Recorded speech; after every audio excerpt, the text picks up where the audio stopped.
Olá, Isabel. Este fim de semana, e nem sei em que canal foi, de repente vi uma reportagem dentro do noticiário que demorou por aí 10 minutos, em que, pelo que eu percebi, um estudante de um curso de gestão e que tinha feito um estágio não remunerado, mas curricular, numa empresa de iogurtes, tinha protestado porque lhe tinham pago, segundo ele, em iogurtes. E então o jornalista e aquilo tudo faziam um grande empolamento à volta daquilo, que era um escândalo, jovens universitários pagos com iogurtes.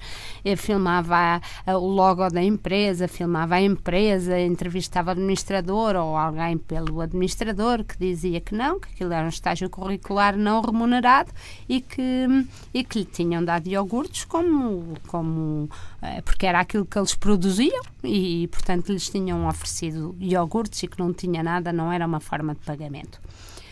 E eu fiquei a olhar para aquilo e o meu irmão estava sentado ao lado de mim e disse assim: será que estes jovens refilavam se trabalhassem na Apple e no fim lhes dessem um iPad, um iPhone, uma coisa qualquer?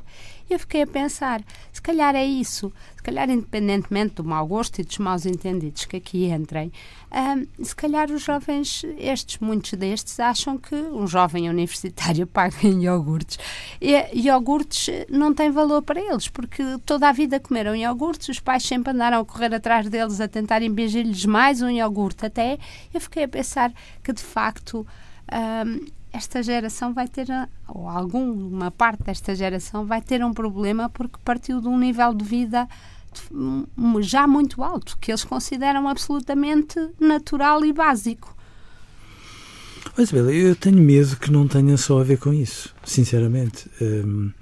Eu acho que esta geração, se calhar por culpa dos pais, inevitavelmente, e não só, mas sobretudo, foi muito mal educada para os valores da humildade. Eu acho que esta geração imagina ter um valor facial muito mais exuberante, muito mais intenso, muito mais significativo do que aquilo que de facto vale. E, portanto, eu não acho que seja pecado que as pessoas, nomeadamente num estágio curricular, percebam que é uma oportunidade ótima poderem estar a lidar com desafios profissionais que noutras circunstâncias nunca teriam. E eu acho, aliás, que as empresas, ao abrirem as portas para estágios curriculares de forma gratuita, mobilizam recursos. E mobilizam, porque ter estagiários curriculares dá imenso trabalho. Se for bem feito, dá imenso trabalho. Quando eles começam a ter um bocadinho de autonomia, vão-se embora. Pois. E, portanto, eu acho que estas pessoas deviam, acima de tudo, estar gratas por terem uma oportunidade de aprendizagem. E eu acho que eles vão, muitas vezes, para os estágios com a ideia que não estão para aprender, são uma mais-valia absolutamente irrefutável, não têm a noção de coisa nenhuma do que implica uma relação de trabalho, como se compreende, e depois põem-se com esta atitude arrogante do género: nós valemos muito mais do que aquilo que, no fundo, nos atribuem.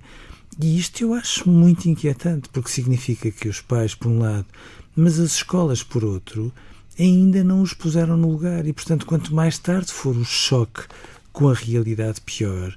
E, portanto, eu acho que nós, muitas vezes, criamos esta noção de que os meninos não precisam de esfolar os joelhos para aprender, não precisam de transpirar as camisolas para aprender, tudo lhes é devido.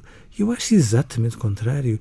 Enquanto não forem humildes o suficiente, nunca vão atingir os laivos de sabedoria que estão ao seu alcance se não tiverem esta atitude arrogante e altiva em relação às pessoas que, ainda por cima, no limite... E aos produtos que as pessoas produzem naquela empresa. É como vir ajudar a uma horta e um de nós dizer: então, olha, no fim leva umas alfaces, e ele dizer: alfaces? Mas a senhora acha que me paga em alfaces? Mas isto é o que eu produzo? É o que eu faço? Não, é como se, no fundo, vissem um ato generoso como uma gorjeta absolutamente indigna do seu estatuto. Mas que estatuto? Aprender é uma coisa tão preciosa e tão séria que as pessoas deviam estar gratas a terem oportunidades diversas, plurais, que as abram, de facto, para o seu crescimento. eu fico muito, muito, muito preocupado, porque algo vai muito mal. E sobretudo que se dê 10 minutos de cobertura e não haja aqui uma voz que não ouve durante esses 10 minutos a fazer um ponto da situação, pelo menos. Não, que isto tenha merecido honras de peça, sábado. Já é grave. De sábado, que não dê direito a contraditório, arrepia. Pois. Adeus, Eduardo. Adeus, Isabel.